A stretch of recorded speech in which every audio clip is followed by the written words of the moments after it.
Hi there. Welcome to another episode of Round the Table. We have a whole new crew tonight. We're doing an interesting one, a first in a series of about gaming in other regions of the world, and we've started with Germany. Uh, so I'd like to. My name is Sizer. I'm your host. My pronouns are he and him. And let's just introduce our panel, all people who I believe either currently live in Germany or have in the past. Is that correct? Yep. Yeah. Okay. Yeah. Oh, yeah. Right. Let's start with Anya.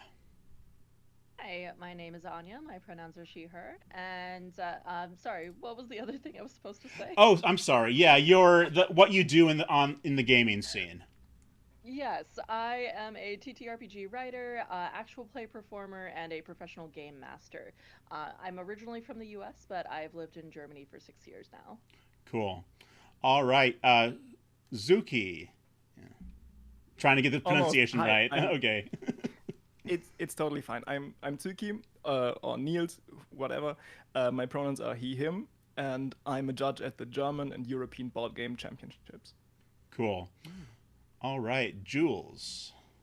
Hi, I'm Jules, pronouns he, him, or she, her. I run an actual play podcast and have guested on others in the past. And I'm an aspiring TTRPG writer, but nothing has come out yet. Gotcha. I'm in the same boat. I've been writing for a while. Hopefully, we'll get there eventually. All right. And Toto. Hi, I'm Toto. My pronouns are she, they, not in order of preference. I am a Vietnamese German artist. I was born in Germany, but I'm Vietnamese, and I'm a tabletop RPG performer, artist, and a professional nap taker. Okay. Well, don't put that one in the last one into practice for another hour or so. Okay. Try. Gotcha. Okay, so for this first question, I want to take you all back to your childhoods a little bit. Okay. First of all, did you all grow up in Germany or in other places? So, interestingly, a little bit, yes. The first year of my life, I lived in Hamburg and Bremen. My Okay. dad was once a professor, and so he was doing research over here, and so I lived here. My first word was Tschüss, which means bye bye in German. Nice. Okay, and anybody else not grow up in Germany or nope, everybody did? Okay. So Yeah. this will be a good question then. Yeah, So thinking back to your childhood, like what games or specifically board games did you all play? I think I grew up in Eastern Germany. Well, I was born after like the wall fell and everything, but Mhm. Eastern Germany has the tendency to be a little slow when it comes to new stuff. Okay. And so growing up in Eastern Germany, I think we had this old, like one of those really old first edition kind of things of Mensch ärger dich nicht. And Okay. it's like, how everyone in the world says Monopoly, like m- playing Monopoly will bring out the worst in you. Mensch ärger dich nicht is that for Germans. Okay. Can you give us a translation of that?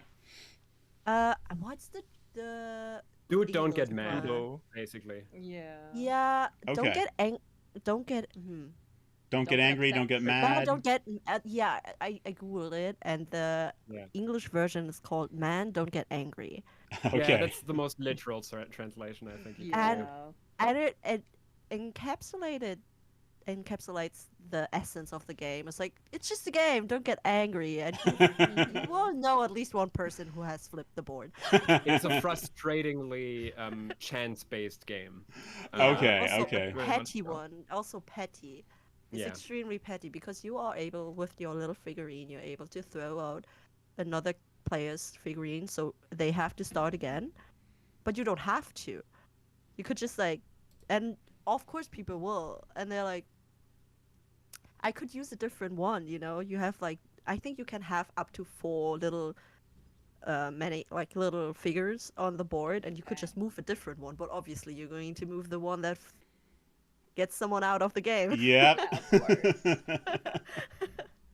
Okay, that sounds like fun. Sounds like a great way to make some frenemies. To be fair, we do also have Monopoly Okay, to okay. get mad at and Too. hate each other Yeah. over. played that one too. I think we all. I I'm a think, defender. anybody not play Monopoly growing up?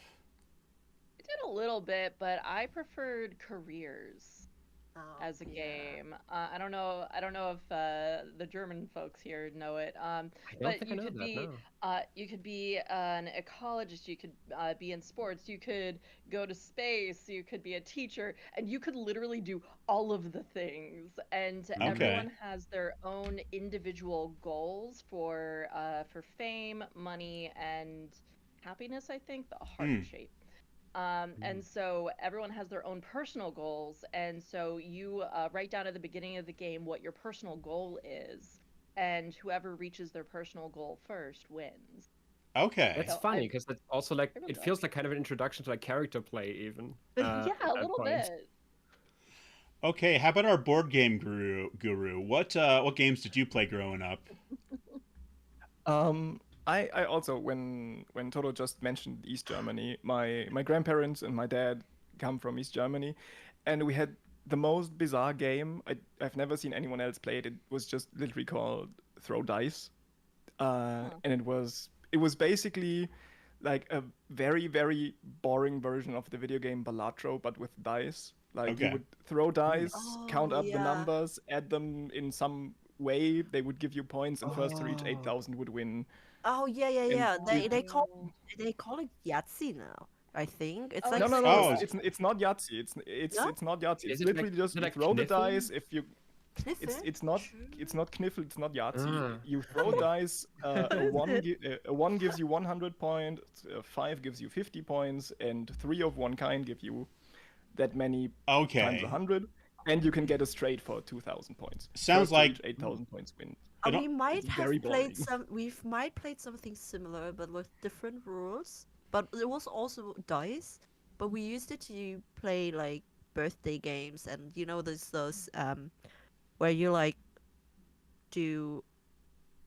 Oh, it's like there was this birthday game where you roll the dice, and then depending on what you get, you can like take a present, and someone rolls another dice, and depending on what they roll, they steal your present, or they're allowed to open it or move it to the Okay. left or to the Oh right. yeah. And it Okay. used similar mechanics to that kind of with the counting and the how many points you technically get. Gotcha. So that sounds like, oh, what does it sound like? Dice poker. I mean, I think I played that at one point, and like yours is like the white elephant gift thing, right? Where Yeah. you can.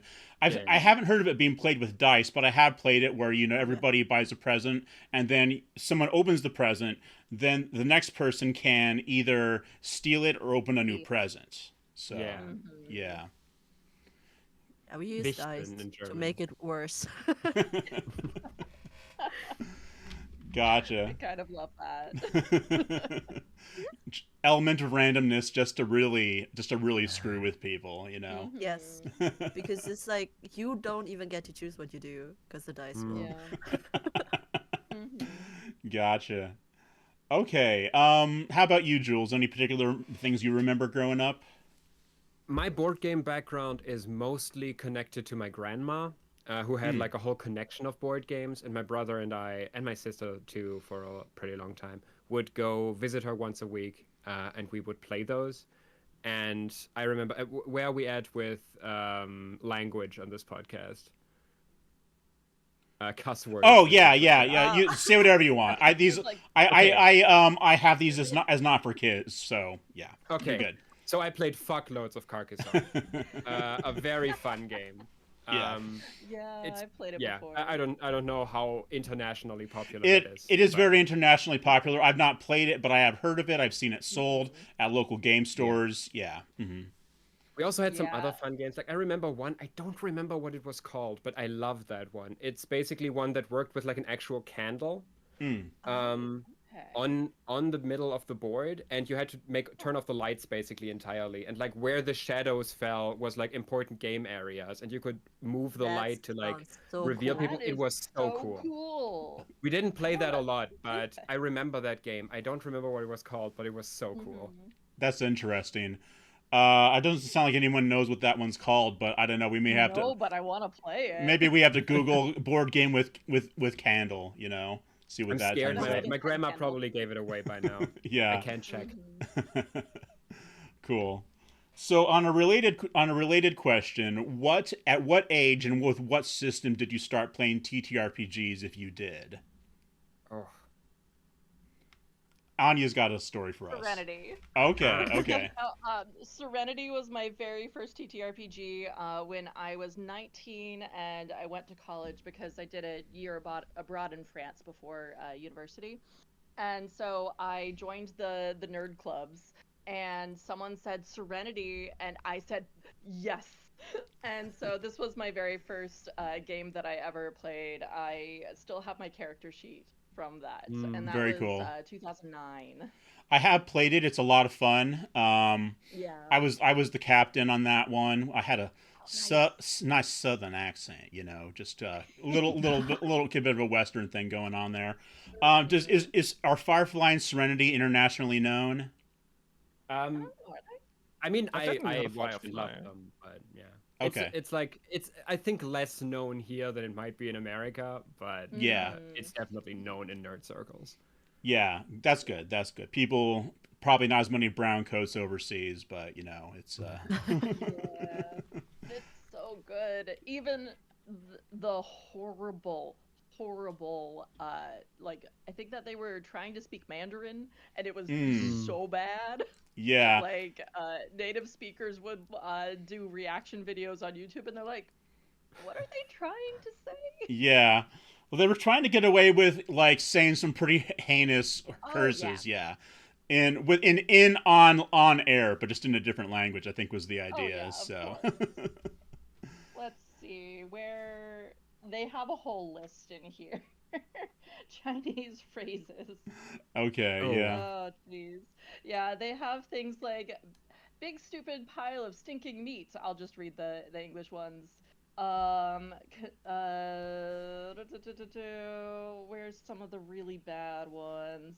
Engage a monkey in feces hurling contest. Nice. Absolutely Very ridiculous wordy. things. Yeah. Yes, exactly. Almost poetic. Close. Gotcha.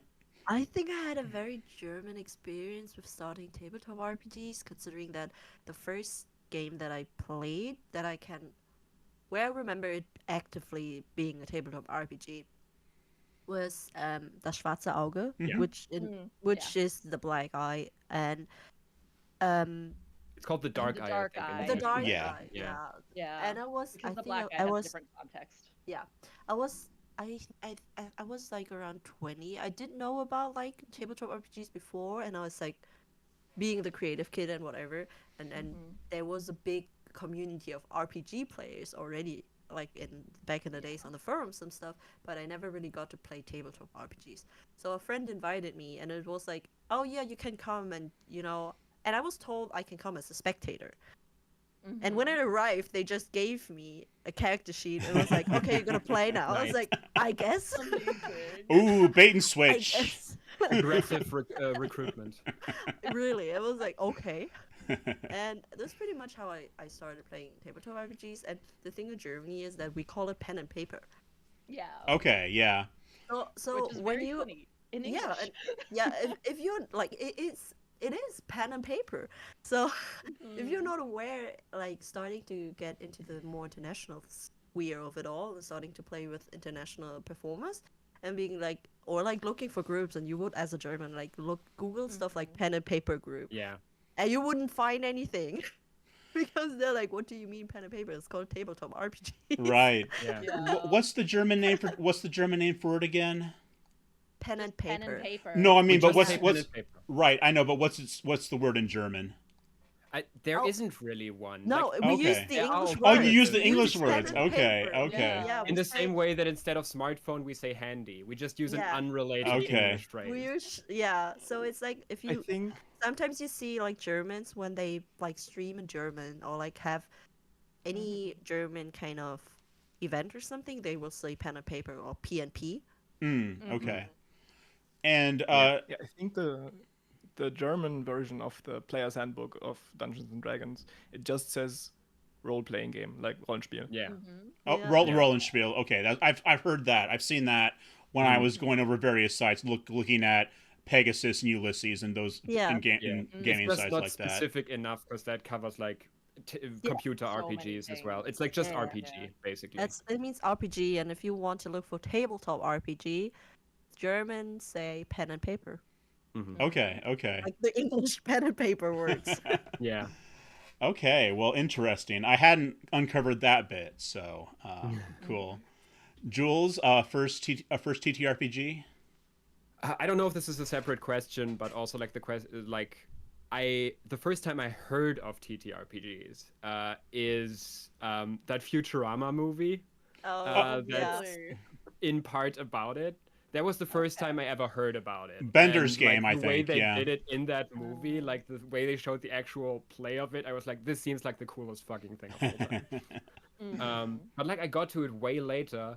My first TTRPG that I ran, which was I tried to find out the date on my phone, and I could not scroll far enough back in my chat, but it must have been like at least 8 years ago, so not that early in my life. But that was Vampire the Masquerade 20th edition, Oh, okay. which I also that- ran. So I It's jumped a off hard the deep one end. to start with.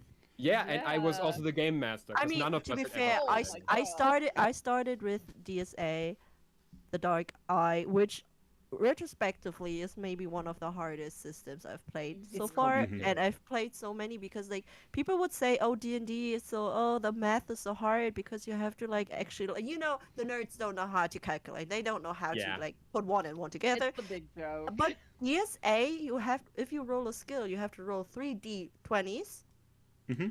Yeah. Each Really? skill is each skill is like based on 3 attributes, and you have to make all 3 of them, and you only get, if you have a +2, you can use it on all of them. You only use it on one, so you have Yeah. to like Oh, it's like It's a just lot. like doing a single skill is just you sitting there doing the math lady meme, like Yeah. if I move this over there. Yeah. Uh-huh. But, like, okay. as someone who entered the TTRPG space through Vampire the Masquerade, then later with people at my university, Shadowrun, Yeah. and okay. then the Dark Eye, and only then getting into D&D. There are people who call D&D crunchy, and I do not subscribe to that. To me, that is like the relaxed, rules Yeah. light sort of. I mean, I do agree though that D&D is crunchy in the terms of it's very a convoluted. little. Yeah. It's Yeah. convoluted, right? Because Yeah. people say D&D is easy and a beginner-friendly game when it's not. Because I do honestly, also get that. the reason it's easy is because it's approachable in the sense that Everyone you knows it and it's accessible. it's Yeah. extremely accessible in the sense of all the virtual tabletops. They have a D&D option for you. They have all the rules in there. They have all the spells in there. You can Google everything very, very fast. Like everything is readily accessible to you, and this is why people say D&D is easy. No, But for sure. if it was easy, why even after a year of playing, people will still ask you what a bonus action is? Yeah. Yeah. That's Yeah. something else. Yeah. But yeah, just to quickly Can I use finish the bonus this. action for this or Yeah, Yeah. like Okay, go ahead. Yeah, I started with Vampire the Masquerade, then all these other games, and like basically what got me into it was a combination of that bit in Futurama, watching like a modded DSA game that was being streamed, and being obsessed with Vampire the Masquerade Bloodlines. Okay. shout out Okay. to Futurama. Yeah, Yeah. it wasn't Germa for me. And there's an episode that Gary Gygax was on Futurama too. Oh. Oh yeah, Yeah. right, yeah. Yeah. It was a different one, but he Yeah. was on one of them. Yep. He was on an episode with like Al Gore and like another person, I think. Anyway. Yeah. I think it was one where like Fry was traveling back through time for some reason. Yeah. Again. Yeah. Again does and that. again and again. Who All doesn't? right. And Zuki, I know we've talked a little bit about your relationship with TTRPGs. And it sounds like you've sort of tried, but never really stuck for you. Is that right? Yeah, that sums it up pretty well. I also started with the Dark Eye. I was invited by a classmate once, and he was the dungeon master for it and everything. And I really hated it. I am It going was- to it be was real not the here. thing I for am me. I am going to be really real here. I played it for I think almost 2 years straight, every Friday for Mhm. 6 hours. Like a Oh session my took god, I could 6 hours never. every single Oh, Friday for almost 2 years. I'm never going back. I'm feeling like we're all I gonna will shit never. talk the dark eye here. I have dark eye trauma. I'm not touching that ever again. I also do not like the dark eye, but we can get into that later. It's like you are so real for hating it.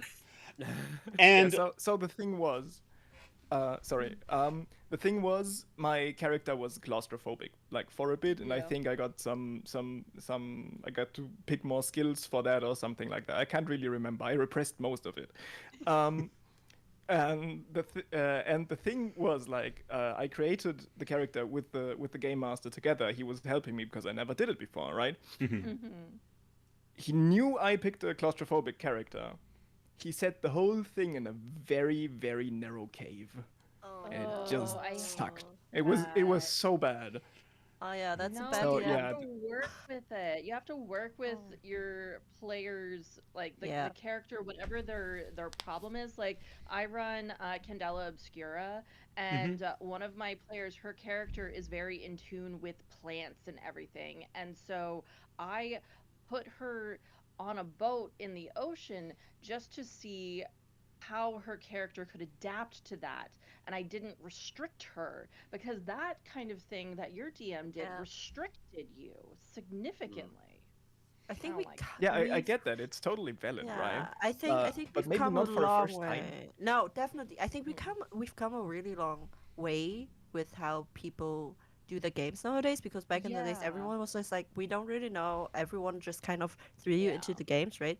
And coming into the tabletop RPG AP scene, so the actual play scene, Yeah. I've learned a lot about like doing session zeros and taking in Mhm. account what is okay and what is not and talking to your players. And what your DM didn't take into account is asking you. Yeah.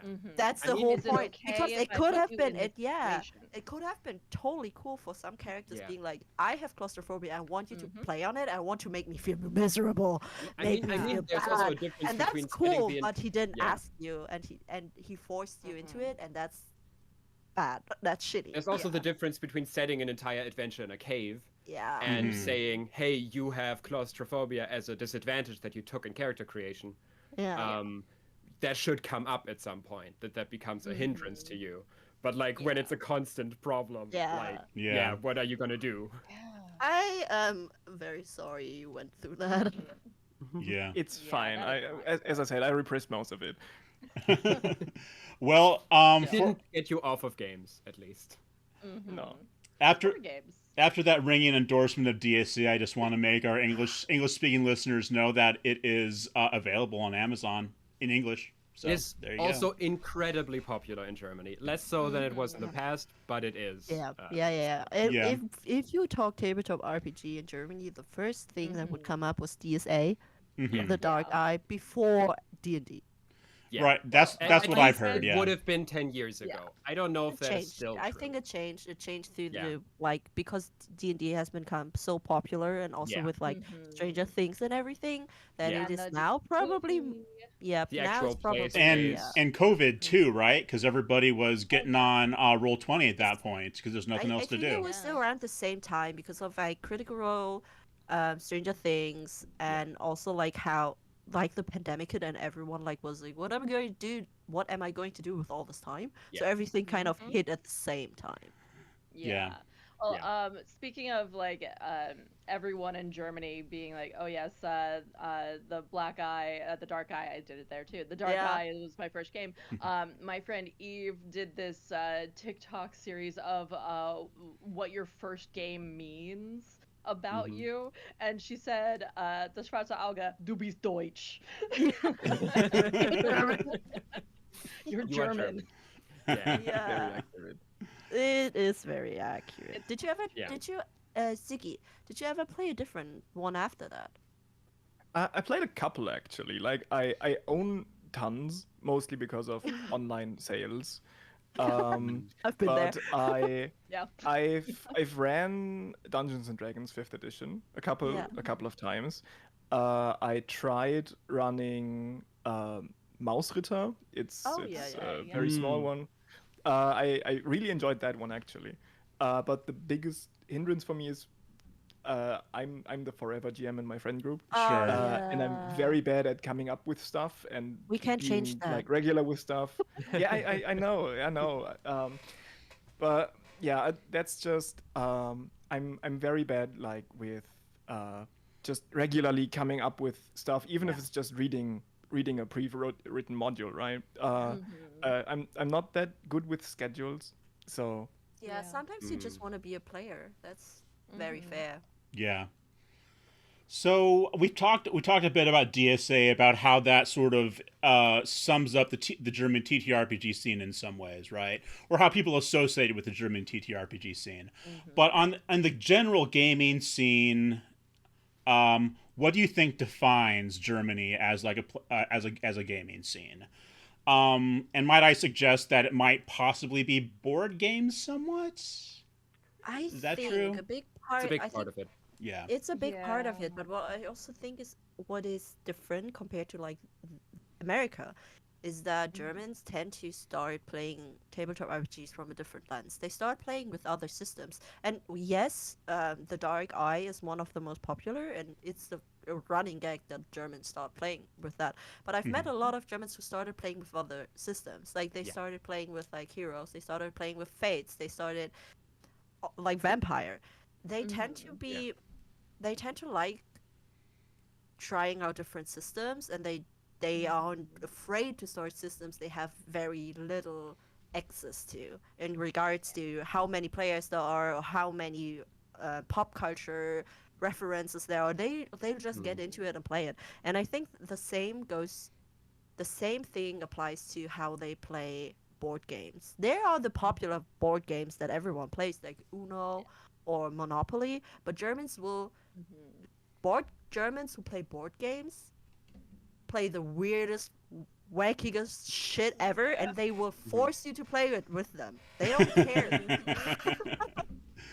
Absolutely. Azuki, would you like to respond to that? oh, definitely. Like for the last, I think, 4 years maybe, me and my friends, we've met every Wednesday or Thursday. It has switched through the years, and we've played a board game. Most of that time, like maybe half, was spent playing Gloomhaven, this okay. very, very big anthology game. And all the other time was spent playing all the other games that I own, which I own a lot because I get all the games from the German Championship, from the European Championship, and so on. And my girlfriend used to work for Pegasus, one of the Oh, biggest yeah. German board game publishers. So we just always had a lot of games, and we just played through all of it. And there were some good games, some bad games, some just plain out weird ones. The worst, the worst thematically one, it's called I forgot what it's called, but it's about sausages. It's about frying sausages for some reason. Sounds German. It wasn't that bad, Yeah. but the theme is just, it's very German also. Yeah, then there's one that's called Krasse Kacke, which is it's Crazy shit. Crazy shit. Essentially. Yeah. Okay. Yeah, that's but there were a couple of good ones as well. Like the last non-championship game we played, it's called Prêt-à-Porter. It's where you manage your own fashion brand, and it's also a very Okay. Euro. It's a very Euro game. Like it's That sounds you cool. Want Yeah, to get I mean, it's victory French, points, French and you à really porter. need to get victory Yeah. points. Yeah, Cool. yeah. So it's Ready to go. we play a lot basically. of lots of different board games. Sounds like a nice game night, Yeah. you know? Especially since you Yeah, kind of had the we best win- of the best yeah. to pick from, right? Anya, please go ahead.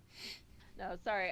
When I think of Germany and games in general, I always think of Spielmesse, the board game convention in Essen. It's every October. People, like publishers from all over the world, come to Germany to sell their games, to demo them. I've been working for a company out of Hong Kong the last 2 years at Spiel, demoing their games for them. And Cool. it is 6 or 7 halls. It is massive. So anytime I think of Germany and games, I think of Spiel. Yeah.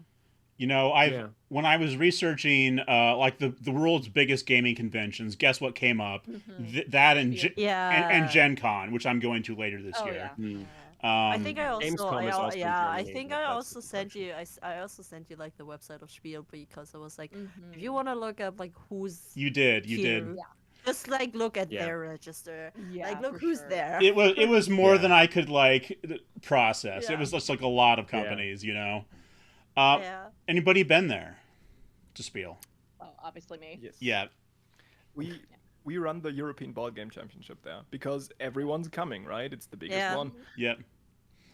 No, I'm the outlier. I've never been there before, but I want to go there. Yeah, I'm also a bit of an outlier because like Spiel is really massive. But as we already established, like my focus is more on the tabletop RPG aspect, and Spiel is really strong on board games.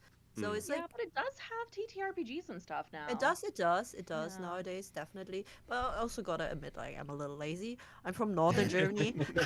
I'm from northern Germany. I was like, oh, I'm going to take like am I going to take the 5-hour ride? And I know the U.S. Americans are going to say, well, that's just around the corner. To me, it isn't. To me, it really isn't.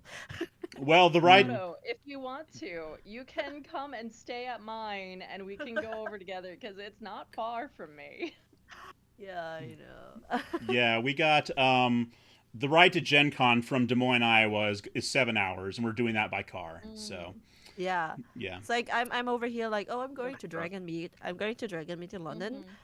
Yeah, I am in London faster than I am in Essen. So Yeah. Okay. If I take a that is 7-hour totally car ride, I'm not in Germany anymore. Yeah. No matter what direction I go in.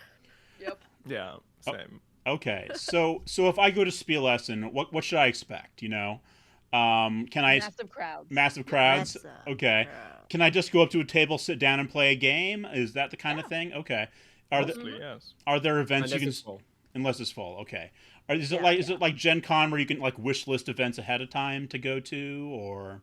I don't know about that, but you can like there's an app and you can go through and see what all of the publishers are bringing with them, and you can bookmark all of those, and it'll give you where their tables are and things like that.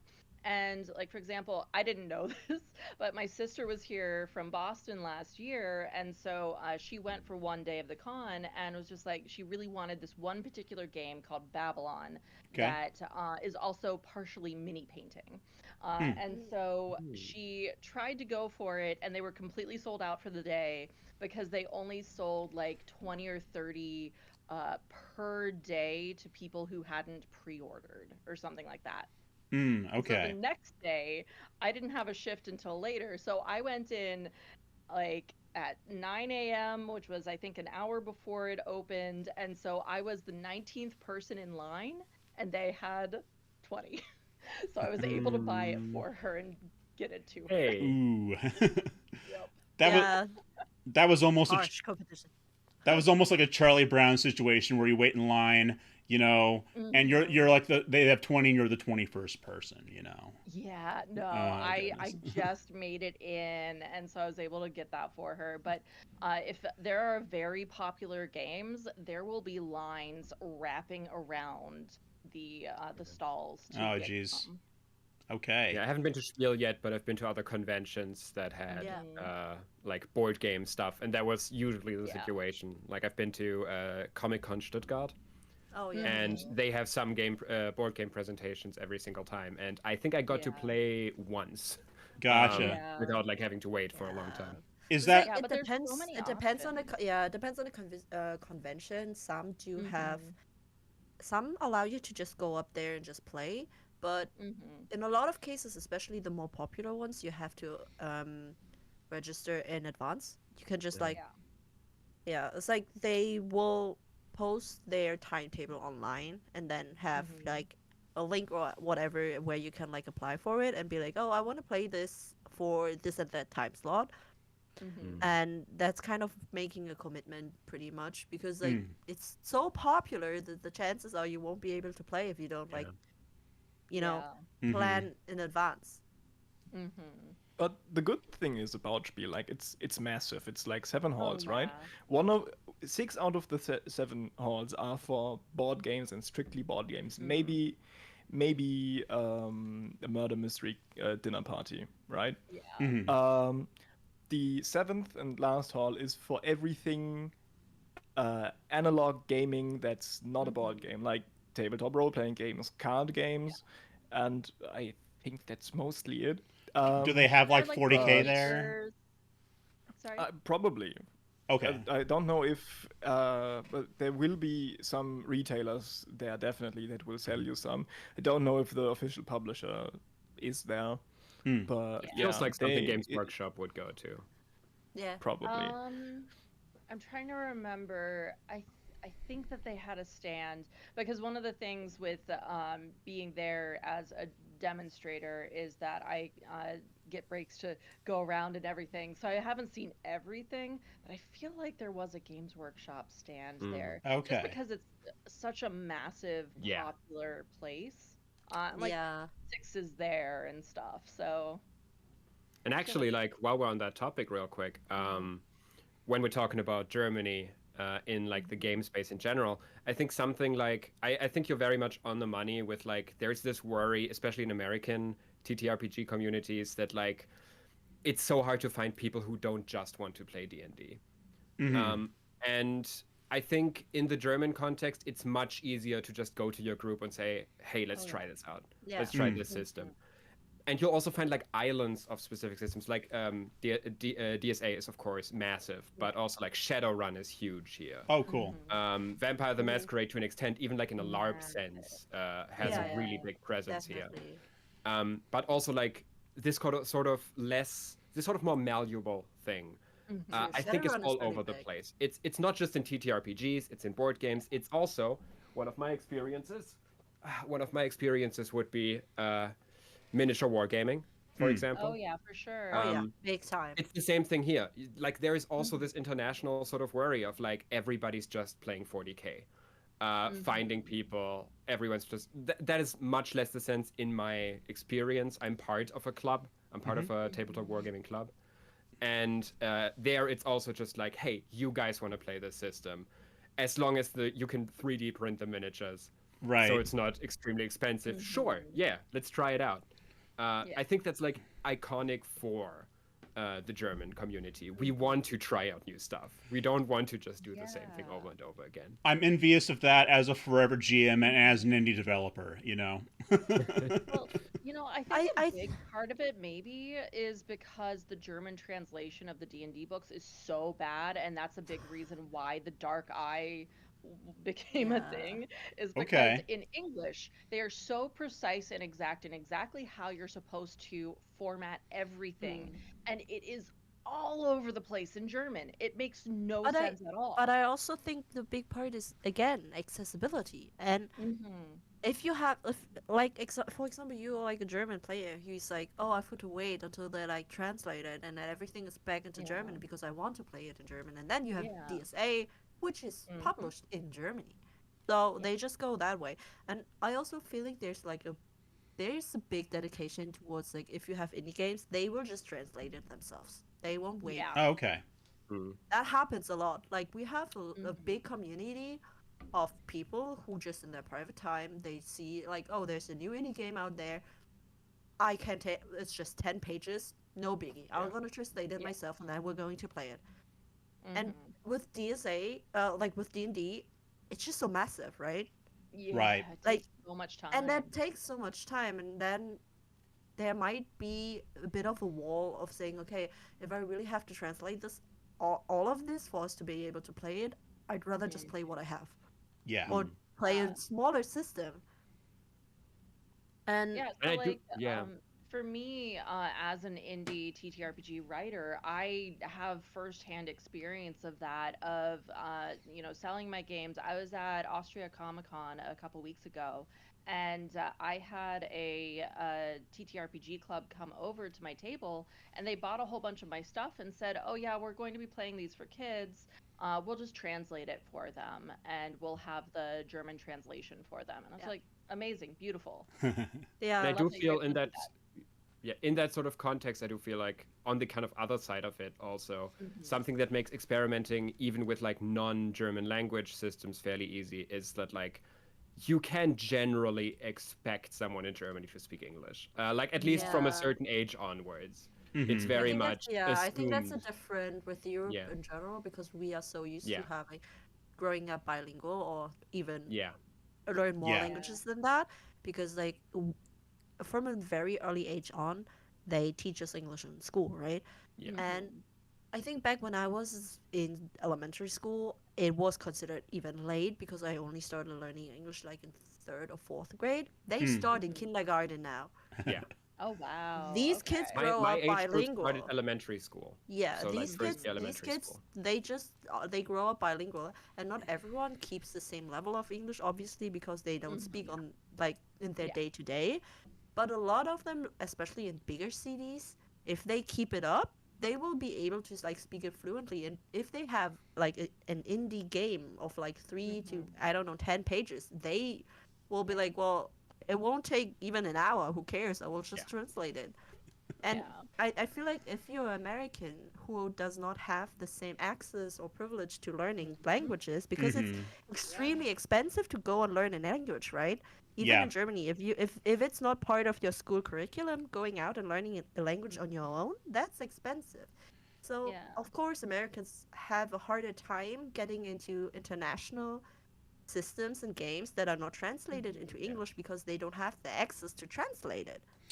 True Yeah, that. and as Americans, the two of us anyway, like you don't start learning a language in like normal public school. You don't start learning another language until high school. Mhm. So the language center in your brain has already stopped functioning and has switched to different functions, and so you're never able to be fully fluent in another language because like I'm such a language learner. I absolutely adore it, but you know I speak French and I speak German, and all of that I will never be perfectly fluent just because of when I learned the languages, which is a shame. I really wish I had learned them as a child. Yeah. It's a big rant that I have, don't mind me. I completely agree. Like I wish I had started learning more languages early on Hmm. through schooling. Like they tried to teach me French in high school, and Oh yeah, Mhm. I don't. struggled with that immensely. While I'm like basically fluent in English at this point. Hmm. Yeah. And the Also, in part, French, of course, because that's what I absorb a yeah, and lot the more French than French. But yes, have a great like community. They have like a big Hmm. like a lot of indie publishers, like a lot yeah, of indie Uh, game devs. Like it's yeah, a really big pool of people you can like tap into, a pool of creativity you could tap into, and a lot of it is stopped by language barrier. yeah. Yeah. Actually, like something that I think is interesting in that direction. It's a bit off topic, but with the French community specifically, uh, mhm. I don't know if everyone here also feels that, but like when you encounter like a French RPG, a French TTRPG or something like that, you know that it's French. Like even when it's not in French, there's like a very distinctive style to it. And Yeah. that's something that I think can also be said for like I've thought about this a lot, like German fantasy settings. This Yeah, is Mhm. very much you permeated in can tell. CSA. Um, You Yeah. can tell, and I think yeah, as much as I have respect and love for the German tabletop RPG community, like how open we are to other hmm systems and how like the dedication to like translate Mhm. works and so on, we also tend to be very stubborn. It's like Yeah. it is a weird mixture between being very efficient and being very open to new things and like mm, learning and new things, and at the same time hating new things. yeah, It's like we I like what we yeah, know, Yeah. and Sort they of. are like I think play like rules lawyer. They are like so high up on Okay. on Okay. tier of like playing the dark eye is just rules lawyer competition almost I sometimes am like somewhat I guilty of this. yeah the reason I remember this very distinct situation where in game my character was on a wagon and there was like I don't know some kind of banner. It wasn't even a big enemy or whatever. It's just like some bandit, and I was like, oh, I'm going to kick him off because my feet was around the height of his head, right? Because I was on top of a wagon. And then another player chimed in, well, do you have the ability kick? I was like, excuse me? Now we're getting into DSR. Now we're getting into the struggle of this game that like It's like, locks basic excuse actions as a human behind feats you have to buy. Okay, Uh, I'm gonna. Do you have the Everyone is special ability? capable of kicking. No, it was a special ability. Not yeah, every character everything has is a it. special ability. Not every character has it. I had to have the special ability to kick someone off a wagon. And I was, I'm at sorry, I this can't moment, lift I my was, leg up. yeah. At that moment, I was like, you know what? I'm out. You want to leg sweep someone? You need the leg sweep ability. You want to like run someone down and tackle them down? Oh, do you have the tackle ability? It's like, No, yeah, the Dark Eye is peak German bureaucracy. yeah, it is.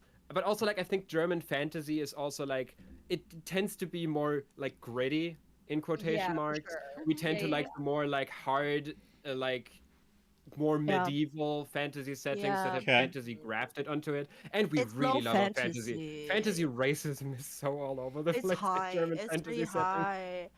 Yeah. It feels like they're really into the medieval part, and Yeah. the Dark Eyes, in comparison to D&D, low fantasy, I would say.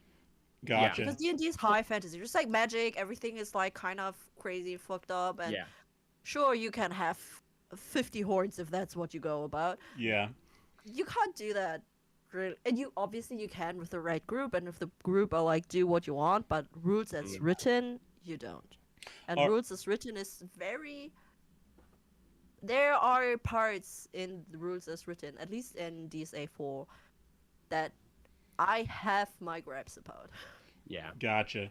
Now, real quick, I know we had a request for a break around this time. Do we want to take 5 or 10 real quick? Yeah, yeah. Sounds Because good. maybe let's like just make it 7 minutes because then it's right. At At the 6. top. Yeah. Right at Hour. 6. Yeah. Okay. Yeah. Also, we gotta talk about DSA 4 and DSA 5 later. I'm very Okay, interested okay. in that. I because think we're gonna I take- am DSA 5 experienced, I Okay. played 4 only. and they're very different from what I heard. I so think we're gonna have I think that's an interesting topic. we're gonna have a board game question next.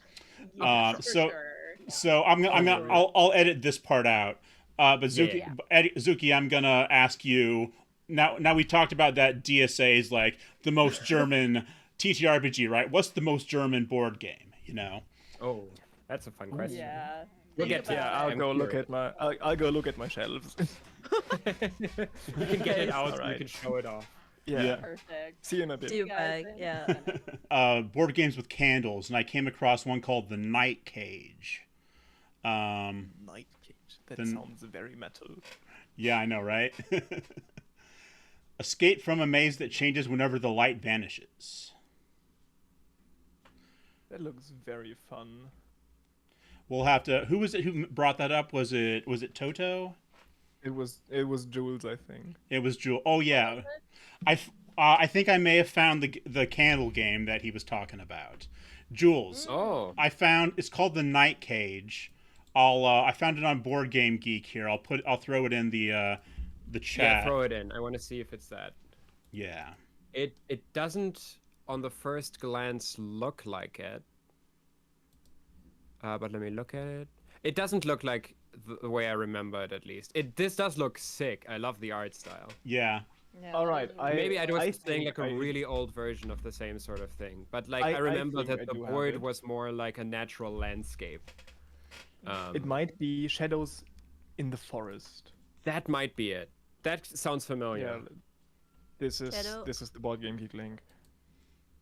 This does What's actually German title? require a candle. Okay. Okay. Yes, that's it. That's it. I remember these little gnomes. That's the game. Oh, that's so cool. Yeah. I remember this. Yeah, Toto. We found the candle game that Jules was. Oh, playing. fun. Great. We put it in the Yeah, that's the Waldschattenspiel. Yeah, that's Yeah. the one. That's the one. That's the memory. Wow, sick. okay. I actually pulled up a statistic for Cyki. Okay. Cyki. Statistic of what? Die beliebtesten Gesellschaftsspiele der Deutschen. Mm. The Oh, most popular board games, Yeah. community games of Germans. Yeah. And I yeah, would Mensch guess. ärgere dich nicht is at the top. Okay. Yes, Well, it would be my first guess. let's clue the listeners in here. We just took a break, and I didn't stop recording. And the question we're gonna ask Azuki is, what is the most German board game? Yeah, we just looked it up already. But Yeah. the answer is what Toto mentioned earlier. Mensch ärger dich nicht. Or I think Ludo is the English version of it. At least it's available as Ludo on the Switch board game collection, the video game board game collection for the Nintendo Switch. It's called Ludo there. But I do have a couple of other contenders. First, and they all somehow fit the German vibe.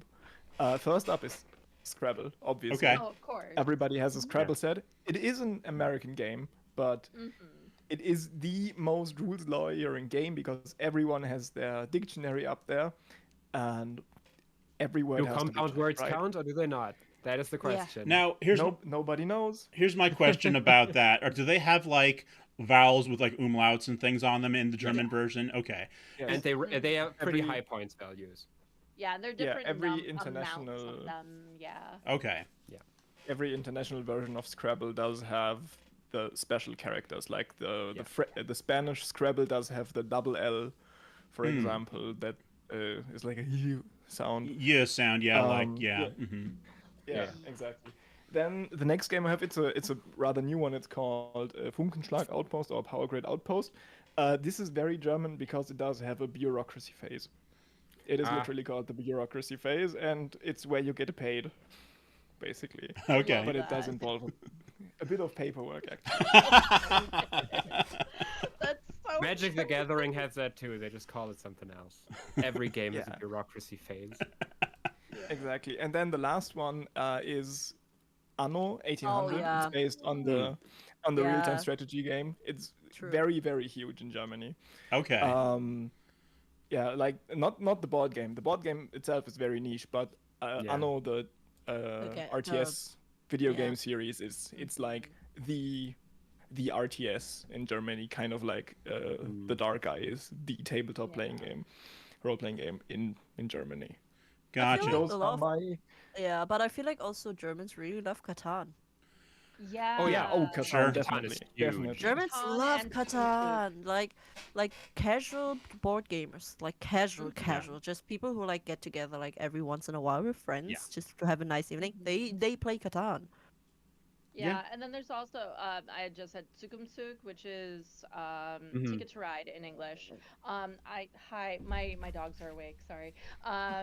So 2 years ago they had this major special edition expansion thing. Yes, I know, Dahlia. Here, I will show the baby. This is Dahlia. She is very snorty. But there were lines out the hall for their new edition that came out that year.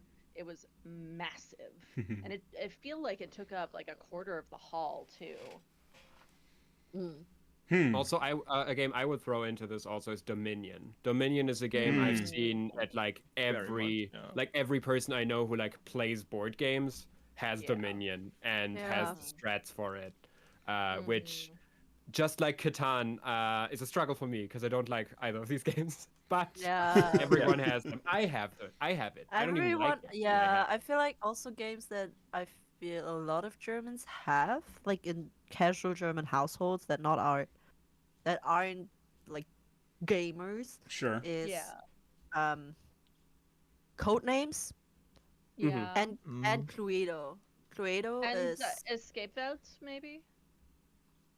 Escape The escape Oh, world the- games? yeah, Escape yeah, Welt? the escape, okay. escape, and Cluedo. yeah, They yeah. really like kind Yeah. of mystery stuff.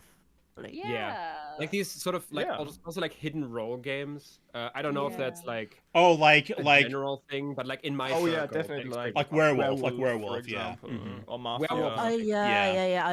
I love werewolves. We used to play that like in Werewolves are great. school, even Yeah. very often. Like if there's like, oh, it's almost the end of the year and no one really wants to do a full day of class, we're just gonna Yeah. play with Werewolf.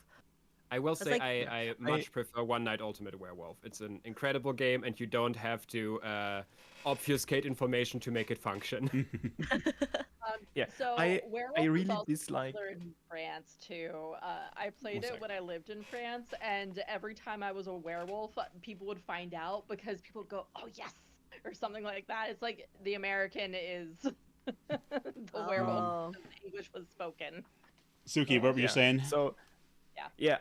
I really dislike playing Werewolf for some reason. I like other hidden identity games, but I love hosting Werewolf games. I am a mean host. Yeah. Yeah, my problem with Werewolf is just kind of that you like the whole gameplay revolves around cheating. Like it basically Yes. just works if you hear But I someone love make a the mistake thing during is- the night. Yes. The thing is, this might just be a me thing. I don't like lying in real life Mm. because it makes me feel bad. Yeah. But if I get to lie in a game, I feel like I'm Yeah. allowed to because the Same, rules say same. I get to. So that's hate just like, lying in real life. Gaslighting in a game is the most Yes. fun you can have. It's so good. because everyone agreed to it. Yeah. Yeah, these Which Sensual lying, we love it. these board Yeah. games with like a social aspect can be so fun. Like when I was young, we played a game called Diplomacy. I don't know if any of you have played that, but it's like it's essentially just like the factions of World War II. You take on the rule of one country, and you try and take over the rest of Europe, and you do it by forming alliances and backstabbing people. oh, so magic. Yeah, there you go. So it's just a game of Commander. It's Yeah. just normal Commander gameplay, yeah. Yeah, Basically, yeah. Commander is also just politics. yeah. Yeah. It is. It really is. I have like 20 decks sitting up there somewhere. Gotcha. Any I haven't Stop played loading them. I haven't played Magic in like 25 years, but does everybody else here play? No, I just only Jules and play Jules and on Suki. occasion. I play on occasion, and I try to be one of those people who don't buy their own decks. But I have a bunch of friends who are like so knee deep into that hobby, they just buy every single thing that comes out. So I just go to their place, play a nice round of Commander, and then I go home. Okay. You're Right. the dream Yes. dream Commander group member. That's perfect. That's what And everybody my wants. yes, and my bank account stays intact. Yeah. Yeah, your bank account stays intact, and I Yes. get to see 2 of my decks played during a game. That's great. That's amazing. I love that. Yes, invite me to your games. I won't bring my own cards, but I will bring dice. How do you feel about Elf Tribal? It's very fun. I mostly just play precons because, again, I'm a very casual player. I mostly have opinions on colors. I have like 5 precons. It's fine. It's fine. We'll find something.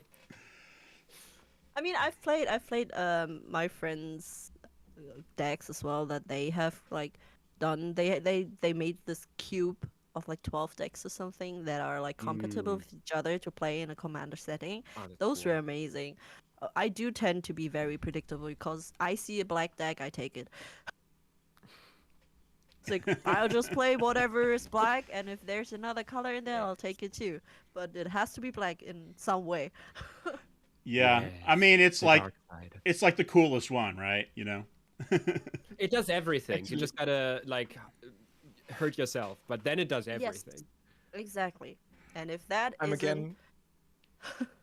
Yeah, sorry. I'm again the outcast. None of my decks do have any black in them. Oh, None of them. Not a single Wow. one. what I'm colors the do you extra outcast because I don't play. You are Yeah, the fair, most fair. sane one. yeah. Yeah. Yeah. I have Yeah, I- too You many make better hobbies. I don't need to better add- choices. Better I don't need to choices. add cardboard games. That I I would should add a lot less. I- I should have added a lot less. I would have been able to agree with you on that, Anya, but I just backed the Kickstarter for the new Overpower card game. So I've got cards coming to me in the next couple days, so that'll be fun. But whether I'll even be able to play is another question, because it's the fan base is very spread out now. Cyki, which colors do you prefer? I really like blue and green because I like to draw cards and I like to hit big. Oh, my Oh, we God. like to play a lot of lands and draw cards, huh? and make It's everyone more else not gameplay. have a good time. Yep. Yes, very much so. Blue and green are amateur hour. Blue, green, and black. Now that is smart. Now that is Oh gameplay. yeah, I've played that before. Yeah. But the thing, I think the ones I like to play least are blue and red. I'm fine with green, but I feel like green is kind of not like. I feel green is a little. Personally, I feel like it's to translate it for Anya. Green is the barbarian. They bonk. Yeah.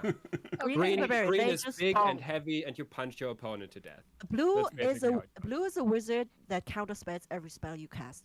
That's my main Okay. color. I love blue. Yeah, blue- Yeah. I'm blue a is big the- blue player. Yeah, blue is the guy Magic that players stays. hate Yeah, him, blue is the guy but that yeah. stays in the back, and you are about to make a move, and he looks at you for a solid minute before deciding if he lets you or not. I had a blue player. I had a blue player at a table say to another player as they were casting a spell, looking at their own cards, looking at them. I'll allow it. I was like, Yeah. excuse you? That's standard. Yeah. You always say I allow it because you got to keep them guessing if you actually can do anything about it. That's what it's Yeah. all about. So And then you do like dumb shit for 20 minutes at some point during the game and you win when you had nothing before that. That's what it's all about. I love Wild. it. They are just terrifying because you never know what's going on. So we've kind of skirted around the edge of this question. We've maybe talked around it a little bit, but one thing I was wondering about was WotC, Wizards of the Coast. Do they have as big of a presence in Germany as, say, the U.S., where they have like a 90% market share of the TTRPG market and probably like maybe 50% of the TCG market? I This don't is know, but I something feel like with where I Magic, like. yes.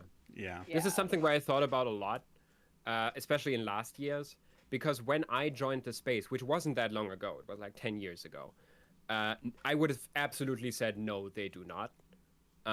I will say that at this point, as we talked about before, pre-pandemic, there was a different story. Mm-hmm. But like now, with especially the AP community at where it is right now, again with like people, you can expect a German person to speak English, especially in nerd circles. Sure. People are listening to Critical Role. People are listening to things like the Adventure Zone. A lot of my friends were extremely into Adventure Zone. That's kind of how I got into D&D. Yeah. It's something where like the presence of D&D, which is also in part because the last edition of DSA wasn't extremely popular, and most people who are playing DSA are still playing the edition before that. Okay. Which kind of like cleared the way for D&D to sort of take over the market. And I think at this point, and I don't have any data to back this, but the vibe is that D&D is like, especially with newer TTRPG players, bigger than DSA at this point. The younger community. Also, there are a lot of there are also a lot of Baldur's Gate 3 players who are Yeah. now Yes. getting Yes. into D&D. Baldur's Gate has a big impact on this, I believe. And people do. The thing is, especially the younger players or those that are getting into it through pop culture, such as Stranger Things, Critical Role, and so on, they only know of D&D. They know this kind of ick that the community has when someone uses D&D interchangeably with the word tabletop RPG Sure. when it's not, Yeah. That is happening more now than it used Okay. to. That is happening more now than it used to, but I still think, in comparison to the US, not as much. Because if you go into the game Yeah. store here, if you go into any game store here, you will not be like overwhelmed with Wizard. You go in there, it's like maybe they have 3 to 4 D&D books, and the rest is DSA, Hexa, Shadowrun. It will not be 3 rows of D&D and 2 other systems. It's Yeah. pretty much Yeah. balanced. Yeah, And so Also, like, same- like, Yeah, and while I think with Magic, they do have more of an advantage with Magic, definitely, but yeah. I feel like the community here also likes playing other card games. And I know that a lot of Magic players do fucking hate Yu-Gi-Oh! But Yu-Gi-Oh! is fucking popular here. You can't. It's just how it I is. didn't Same know with that, like, but I love it. yeah, they love it. Same with like the One Piece card game has Yeah, the become One very Piece popular. it's has become huge very here popular. right now. Yeah, it's huge. The One Piece and- one, Lorcana, has championships in local Oh, GameStop yeah. I'm at. Yes. Flesh and Of course, Blood Pokemon. was a bit more flash in the pan, but like it's also around. So Like yeah, yeah, well, I think in terms of card games, they probably still fill more roles with Magic here than Mhm. other card Yeah. games, Yeah. but not in the same way it is in the US, I believe. And Mhm. if we're talking tabletop RPGs, it's fairly balanced out in the game stores. Okay. yeah, Yeah, I will because say like that. I'm thinking about my local game store, and it's mostly board games. Mhm. Yeah. And then Mm. they have a wall of bookcases for TTRPGs, and it's like there's an entire shelf that's for the Dark Eye, and then Mm. there's like half a shelf for D&D. I've seen Thousand Year Old Vampire there for 70 euros, so I did not buy it. 20th edition of VTM is so Yeah. expensive. Yeah, 20th and like anniversary, yeah. yeah, vampires there. There's another one that is a system neutral that I'm forgetting the name of. That's also it's technically an SRD that's like this thick, 50 euros, and I'm really tempted to get Is it Fate? because Fate is no, also it's not Fate. Fate is very Um, popular here too, yes. Fate is popular, almost yeah. the Mm. cover is almost like the Da Vinci Man Yeah, vibes. the Vitruvian Man. Yeah, Mhm. but Sure. there's like different elements, like there's sci-fi elements, there's fantasy elements to it. I'm forgetting the name of it right now, Hmm. but I keep looking at that, and that one's in English. I'm really tempted to get it, There's also because a then shelf for Call of Cthulhu at my game store. yeah, Call of Okay, Call of Cthulhu is okay. Cthulhu very for Call of popular. Cthulhu sure. also up there. Yeah. Played that as well. And I feel Mhm. like especially where I was like Hexen was really popular for some Yeah. reason. I haven't Hexen seen is that. incredible. I love Hexen. I That is a game like never go played too it. bad for. you don't hear that much in the international community, but Germany is like really into it. It is a German game, I think. Yeah. It, Okay. Yeah. it is Yeah. from here, and it is very much again like German fantasy. It has like this very realistic bent to it. Sure. It's Yeah. basically like the core concept is similar to Shadowrun, where like magic returned to the world at some point. Just here it returned in the 30-year war, and we're now in the like early 18th century. So it's like alternative universe with magic, but like we're basically an extended, everlasting 30-year war. Yeah. It's very cool, and it has probably the coolest combat system I've ever seen in a tabletop RPG. It's very video gamey. It's Okay. extremely fun. So speaking of game stores, in the U.S. and Anya, I'm sure you'll know this, that we oftentimes geek hobbies are kind of, all put together in one game store, including comics, right?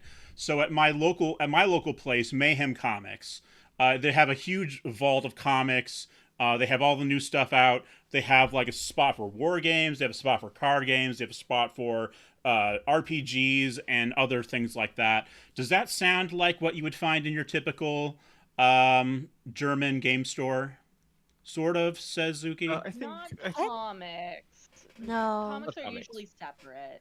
Yeah. They exist Yeah. sometimes, Really but only in depends. specific stores. It really depends on how big the store is. There are stores that are just like calling themselves kind of the nerdy stores. And that's just a bit of everything, but not really.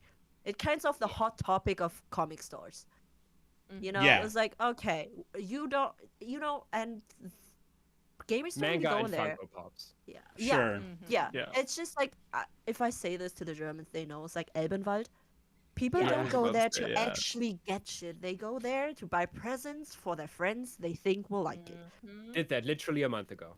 And then it's just like a Wizards of the Coast D&D lamp in a D20, and Yeah. that's pretty much that. But if you And like really 5 go, Harry Potter shelves. Yeah. and if you Yeah, go to an so many actual store, if you as a gamer, as a board game enthusiast or tabletop RPG enjoyer, you go to an actual store, then you have to go to those that specifically have the certain things. Like Mhm. some are more focused on tabletop war games, like 40K or something. Sure. They will have rules, they have minis, they have paint. And if you're lucky, they have like maybe 1 or 2 tabletop RPGs in the corner. But they Yeah. focus on other stuff, so they don't really stock that.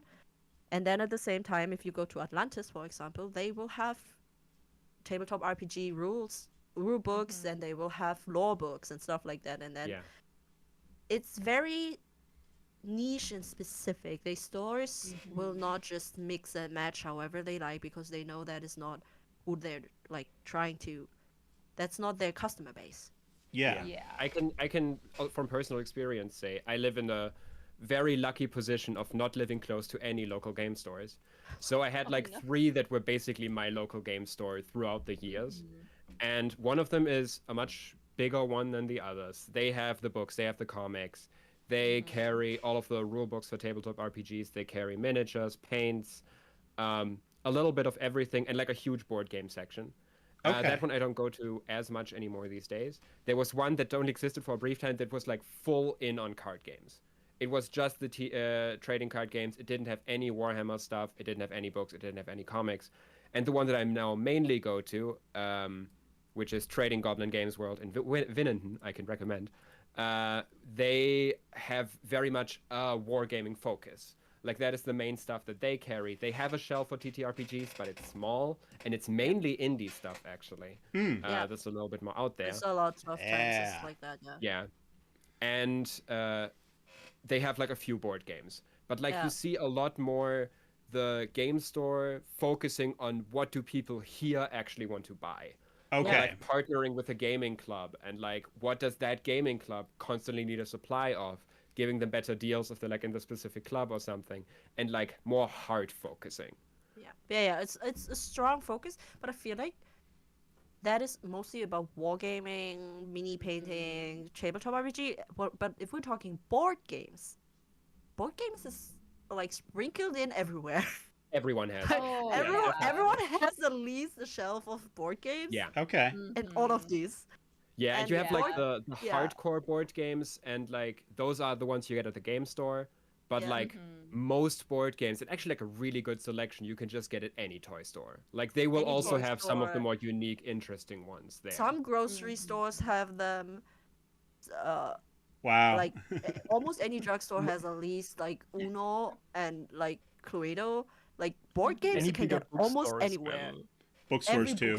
Yeah, bookstores definitely. Oh have yeah, a lot of bookstores board games, too. always have a massive, like, even if it's just card games, you can get Skyjo there, you can get Zex Nimt, you can get a couple of like.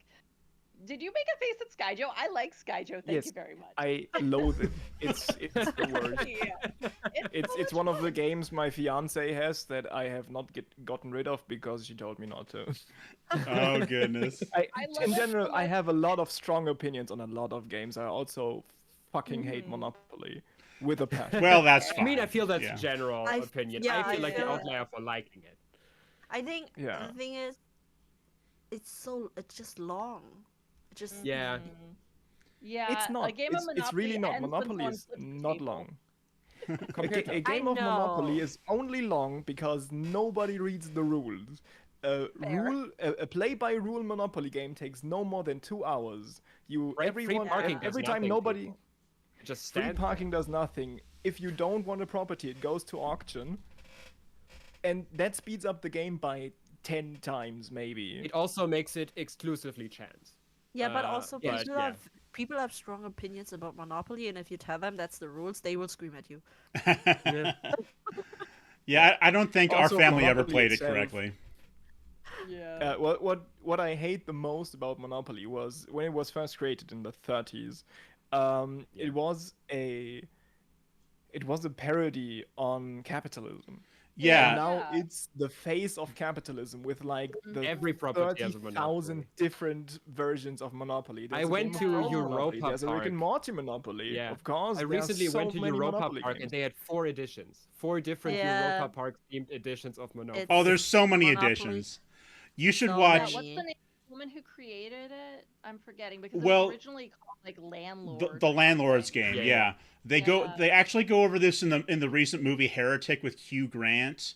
He's making he makes a point I about still gotta watch that. The trailers looked so good. yeah, it's pretty good. He makes a point using Monopoly about iteration and compares it to like religion, how Christianity is an iteration Yeah. of like, Egyptian mythology and things like that. Yeah.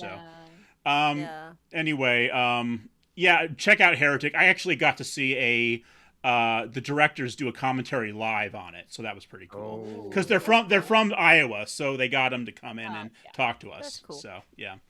Okay, so anyway, I had a question specifically for Azuki. So because we didn't really talk about how you ever got to become like a judge for the the international, or what was it? It's the World Championship? The German and the European The Championship. German European Championships. How did you get there?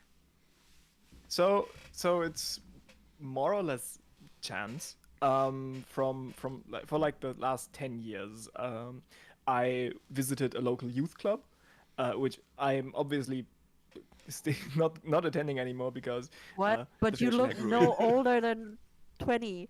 If you shaved, you'd You're look not 15. a youth anymore. If I shaved, I would look 15.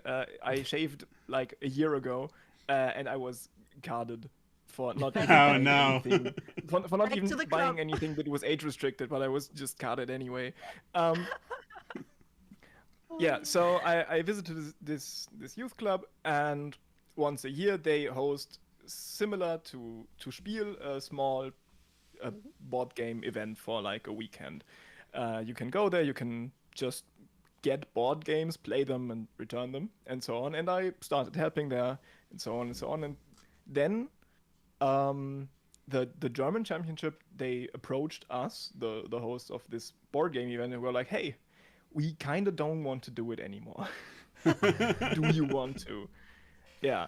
And then the host of But Now I'm Spielt, that's what the event is called, was like, hey Niels, do you want to, I don't know, be a judge? And I said, yes, sure, why not? And the same basically happened for the European Championship a couple of years ago. The We don't want it original anymore. host, You want it? the original host of the Europe Masters, that's what it's called, was like, I really don't have the time or the funds to do it anymore. Who wants it? And then we were like, hey, we're the German Board Game Championship. We can just take it. The format's basically the same. It's just people from other countries now. Cool. Please And let us Germans know when do the love international rules. or worldwide championship falls in your lap. That's going to be very interesting the next time. I will. Suddenly you're in charge of everything. Mhm. Yes. No more I'm in charge of Monopoly. most of it. Guys, you're banned. Just just to summarize how the events work. It's always new games like released in the last year. For example, the Power Grid game that I showed earlier. This is a game that's played at the German Championship in 3 weeks, and it's a team championship. So it's always a team of 4 players. The German final usually has around 36 teams. The German championship, also the biggest board game championship in the world, with over 1,500 participants, with regional qualifiers and stuff like that. Again, speaking and they about play- how much we love board games, considering how small this country is in comparison to Yeah. America. Yeah. You can get them at a drugstore. Müller has board games. Müller has everything No, it these shouldn't days. be. Okay, Müller has everything, let's Yeah. be real. Yeah. Yeah. So, and they play 4 games over a period of like 8 to 10 hours. And for when you place first, you get 5 points. Second gives you 3 points. Third gives you 2 points, and last gives you 1 point. And then in the end, the team with the most points wins the championship. Cool. Also, the top 5 teams at the German Championship qualify for the European Championship, and the European Championship has the same mechanics. It's a team of 4 players. You play 4 games over a range of like 8 to 10 hours. Do you know what the games are ahead of That's time? basically it. We do know, because I do have to play them. I need to know the Okay. rules, because as a judge, that I have to do all the calls on Sounds fair. Yeah. every question, or yeah. if there's a dispute at a table, and they can be really heavy. Like the disputes are really weird. There was at the 2 years ago at the German Championship, a guy, I can't remember his name, but it's better that way. He was like he did an action. Then one round later, someone noticed there was something wrong with that action, and he should have maybe done something different. And he then said, "I don't remember if I did this or not." So like, how are you supposed to?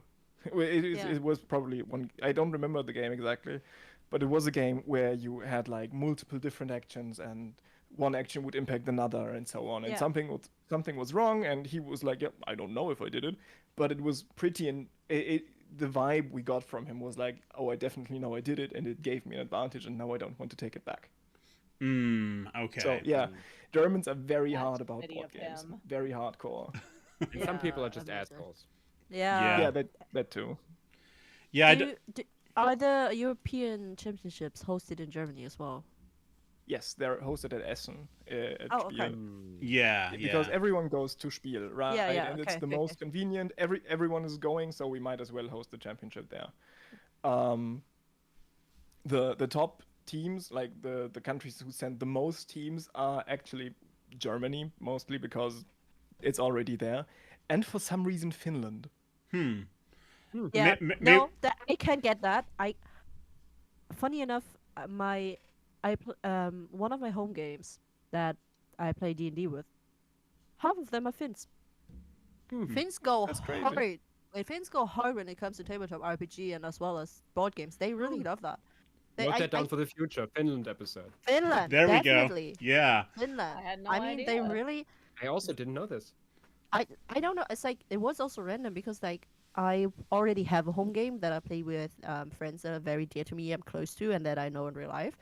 But I felt like I wanted another game, so I went on Reddit and looked like the look subreddit for looking for games. Yeah, looking for games. LFG. Yeah. Yeah, so I found a group that was pretty nice, and I roped a friend in because I didn't want to start a game with total strangers. 3 out of the 6 are Finns, and they don't know each other. That was just random. And I also have another friend who's also Finnish, and they also really love tabletop RPGs. I don't know what it is, but I think the Finns really do a lot of gaming. And I remember now. I did have one Finn in Monster of the Week campaign that I ran last year as a pro GM. So yeah, he was very, very into the game for sure. So that is interesting. You know, I do know a couple Finns. I don't think either of them are heavy gamers, though. I'll have to check with them about that. That's interesting. Any other? Ask and report back. I know, right? Any other countries that make a big showing typically at the European Championships? Yeah, there's. I do have the list open, and every country that's ever registered, they get like a maximum number of teams that can participate, and the maximum is 5, with Germany and Finland obviously having 5, and the other 2 that also send 5 are Italy and the Netherlands. Okay, not France, huh? Okay. France, I don't think they even participate. No. Oh, really? Interesting. Huh. Do you think that France is a little bit more into like the bande dessinée, the comic book scene is massive in France? They are strong in the comic book scene as well as Yeah. animation. They are very strong Okay. in animation. Animation games also, like video games, Yeah. not just like... Yeah. Gotcha. Yeah, that's definitely more the vibe over in France.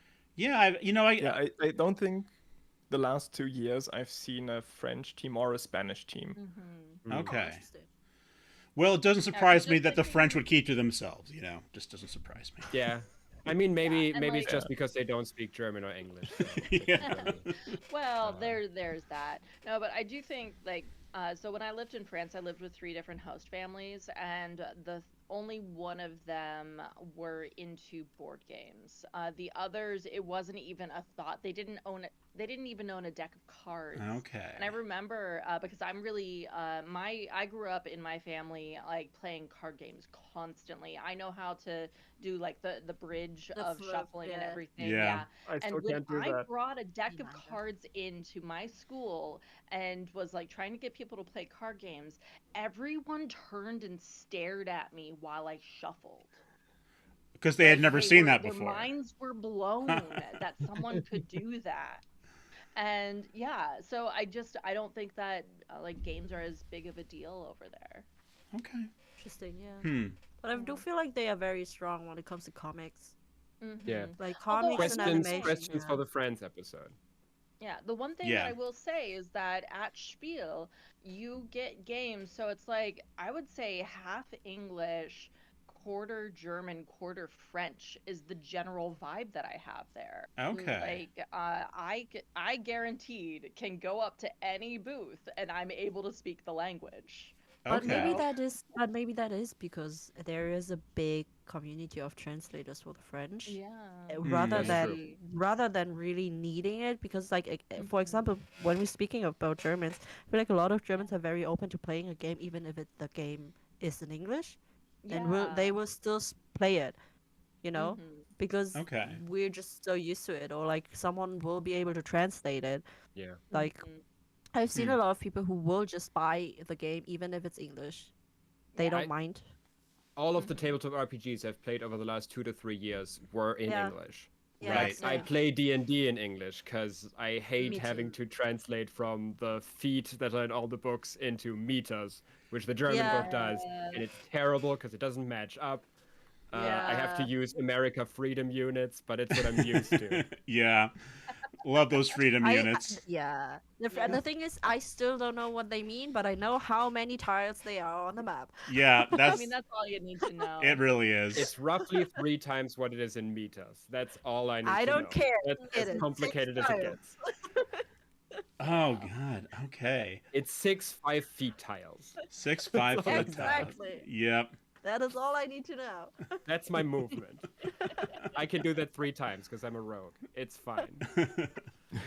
What does that mean in what does that mean in meters? I don't care, and I don't need Yeah, to know. then you look at a German rule book of D&D, and it's like my movement speed is 9 meters. Yeah. And I Yeah. cannot do that math in my head. I simply cannot. I refuse to. Mm-mm.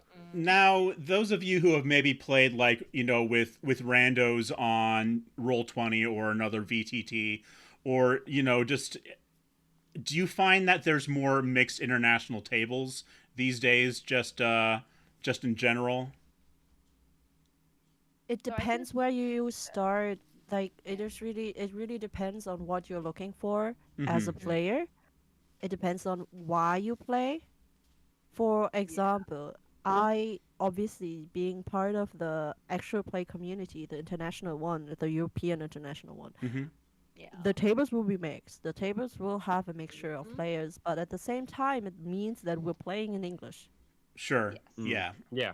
Got to have a And like the language of diplomacy there, You have to have a mutual yes, language, you yeah. have Yeah. you have the mutual language, and that is a bit of a difference because I'm playing for an AP, right?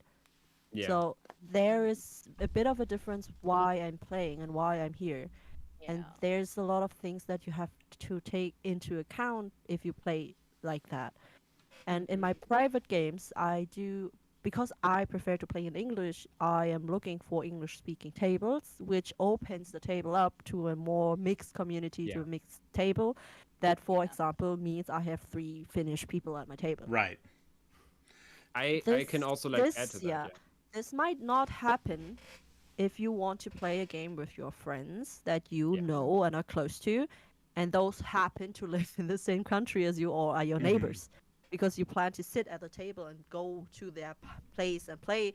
In that case, the language might be the language of the country you're in, the language that the players know, and that, or like the community, or like the club around, like the tabletop RPG club here, they meet at a local building that's open for everyone, and they got one of the rooms every Wednesday, I believe.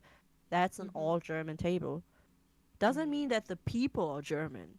You know, Yeah. it could still be that they have an ethnic background, Yeah. but they are German. They are playing in Mhm. German, Yeah. and that is something you agreed upon. Right. So I really think it depends on who you are as a player and what you're looking for.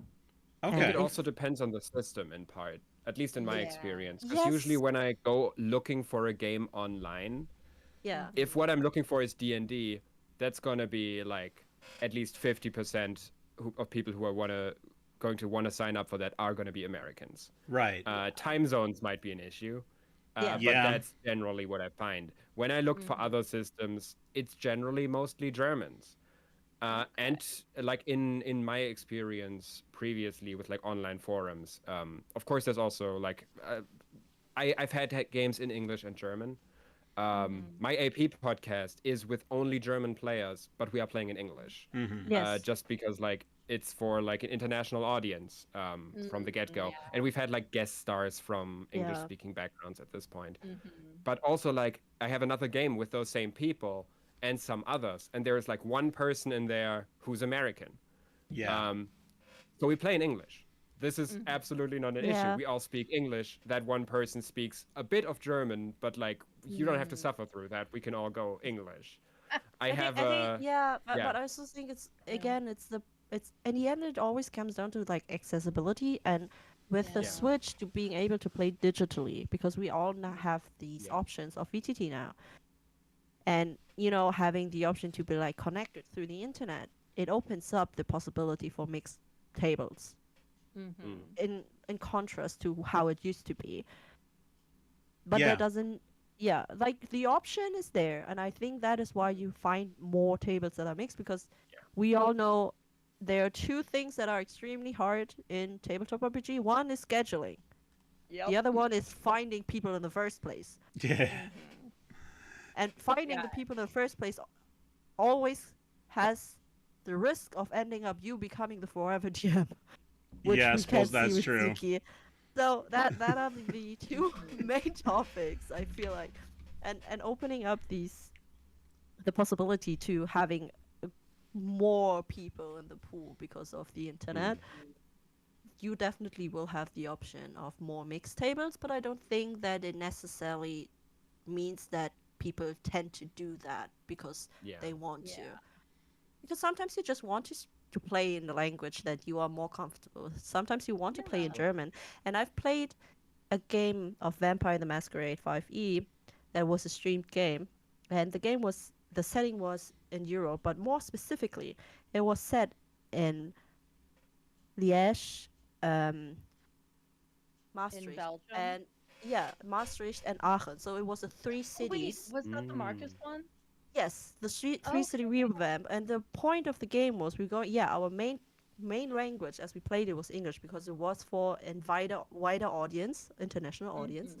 But at the same time, we brought in the specific regions Yeah, of the that's cool. people that played because we had French-speaking players, we had Dutch-speaking players, we had German-speaking players. All of us could speak English, but at the same time, we brought in the culture and the languages of the areas that were central to the game.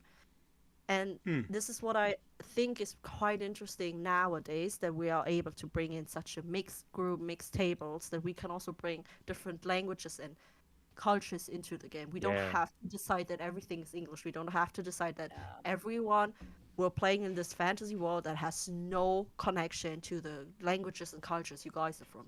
I think it's really interesting if you bring in Italian, Spanish, Portuguese players, and they are allowed to bring in their games and their culture and their language, even if you don't always understand that language. That's so Yeah, sick. like with when I was in a vampire game with so Marcus was a player in it and Krifu was the GM. Yes. So it was him, Marcus, me, De Weltenweber, and Inez in the Netherlands. And so, but we were based in Nice in France. And so there were times when my character Adelaide would say something in French. And it was always just like a small thing, a small aside, because I speak French. And so I liked to ground my character in the world because I could. And it was very funny because all of us but one spoke German at that table, but we were playing in English. Yeah, but I feel like that's kind of normal. I feel like German people generally, on the one hand, is this we usually speak English, but it's also like we're happy to speak English. Like we're kind of happy to just like accommodate others before. That Like is- I've had games with like people from the Netherlands who do speak German, but who don't speak German like perfectly. Yeah. And like we would just play in English because like they speak English better. So that's Yeah. something that was just but easier for but everyone. I understand that, but at the same time, I think it is important that you also can allow yourself to be like, okay, so it's fine if the other person who plays with me is not fluent, is not perfect sure. in the language, Of course. because I have a Yeah. friend who lives here and they are Spanish, but they live in Germany. They speak German to a certain extent. They are not like they can get around in the day to day, and Yeah. they've joined a D&D game that is in German because they wanted to experience this. They wanted to like Yeah, sure. they wanted to be able to like play a German game even if they're not perfect at it, and having a table that allows you to do that is so important Yeah. because they decided to play a Kenku. They said, "Okay, I'm not good at it, so Okay, I I'm mean that going makes it to easy. I'm going to That make it a little more fun. easier on me." But at the same time, it means you have to listen to other players speak English, German. You have to understand That's what is cool. going on in German. And Mhm. I sometimes think Germans tend to jump very fast into speaking English because we want to make it easier for you, right? We tend to be efficient in the sense of, well, I speak English, you speak English, just get to the point. But sometimes the other person is there to try and learn a language, and we need to give them space to do so. Yeah. That's So even fun become like sort of fact. a meme in like German Yeah. online spaces with like people Yeah. who come to Germany talking about it. Like they'll meet a German and like as soon as they screw up their order at the store for the first time, the cashier They switch immediately to switches into English. English. Like doesn't even It give is. the opportunity. Yeah. Yeah. They That is an also issue. won't switch back to German. Yeah. Oh After god, that. yeah. Yeah. Yeah, even But even there's if the non-German speaker continues speaking German, Yeah. that the is cashier exactly will what I do. continue speaking English. That is what I do. And the funny thing is that in German, I have a slight French accent because that's my second language. And so, but people will hear me and they will just switch into English, and I just keep responding in German. Because I'm like, no, Yeah. I speak And German. I'm I'm going going to to keep for all going. the people who are not German native speakers, Hmm. what you have to do in that scenario is look them straight in the eye and say, I want to speak German because I have to learn. Please speak Yeah. German. Because they will not Yeah. get it. They try to be efficient. They want you to understand. They try to get this done. Yeah. So Right. if you have to say it out loud. And if you Yeah. do, That's true. if you say it out loud, and most of the times they will turn back to German. Yeah. Unless Yep. they're an asshole. Unless they're an asshole. But you know that's just the German national character kind of getting in the way of learning, right? A bit, Yeah. yeah. You Yeah. Also have to just be, like you have we've to be kind of- direct with yeah. us. Yeah. We've kind of moved past Yeah. the topic, but I just wanted to say it because it was fun that like it, Yeah. it applies to three of us. I had a Vampire the Masquerade 5th edition game with British people fairly recently. Yeah. And there I was the person playing the characters from Germany who could bring in German elements like German history Yeah. and like Yeah. when I was embraced like during a specific period of German history and how that applies to my character and things like that. Yeah. Yeah. Zuki, any thoughts about the language barriers in the board game scene or how they may or may not exist? I think I mostly know the German board game scene. We've only taken over the Europe Masters for the last 2 years, I think. Yep. So we are very lucky to have that many German publishers who basically translate every board game into German. There is, I only think I own 2 or maybe 3 board games that have not been translated to German. Even this one, my current favorite, Slay the Spire. So good. Okay, Massively- I love that game. The It's massively so good. popular video game, right? Mhm. It says Das Brettspiel. It's German. It's only been translated into German like a couple of months, but we do get everything in German, which is great. Also, like Massive. the German voice acting scene, it's like no Huge. other. We get everything in German. Oh, Yeah. okay. But I feel, but what's very interesting, most German board games, even though they are published in German with a German title, will include rule books in at least English or French. True. Yeah. You're So- right. The little pamphlets. Yeah. Yeah. Yeah. Like, It'll for example, because the again- rules don't take up much space, and so they'll have Yeah. it in multiple languages. And Yeah. a lot of board games, like you don't need every single thing to be translated. It's just the rule book. Yeah. So that makes Exactly. it- Yeah. For example, Funkenschlag Outpost, one of the German Championship games comes with a German and an English. It even says so here. Yeah. Translation in it. There's a It list is of flags. true. Most One of the time they one of the come with multiple. Yeah. one of the European Championship games last year. It's called the White Castle. Mm-hmm. The only translation it didn't come with was the German one, because the German one was from a different publisher. So I got the English copy. It was translated into 6 other languages within that, except for German, because Germany got its own one. Okay. Yeah. Okay. Okay. Okay. Where it But wasn't the the- White Castle like for everyone else, but das Weiße Schloss. But the Yep. European Championships, you do play in English, I assume. Yes. We play in English. We reference the English rules. Yes. Everyone plays on an English copy. Okay. Yeah. Okay. Gotcha. So have you ever had like an issue with someone not speaking English there, or is that it was kind of weeded out beforehand? It is a requirement. Okay, You need to speak okay. English at least comfortably enough to play the game. Gotcha. Yeah, do you understand And the rules? there's one team from Austria. They're a bit on the older side, and one of the guys in there, I don't think he speaks that much English. And when I am on stage doing my announcements and stuff, he will sometimes go ahead and shout, "What did you say?" But in German, like, "Was hat er jetzt Yeah. gesagt?" And then I will have to go and say, "Das und das passiert jetzt. This is happening." Yeah, I'm giving him the abbreviated version. Yeah. So it's not like that big of an issue, but like Yeah. generally. No, it's just that one specific Austrian guy. Yeah. Isn't it always? Yeah. I think Austrians on the always causing topic- problems. I think on the topic of language is quite interesting actually, because I remember 2 years ago or so I spoke to the dungeon master of the AP Dice Actors, which is a Mhm. German AP.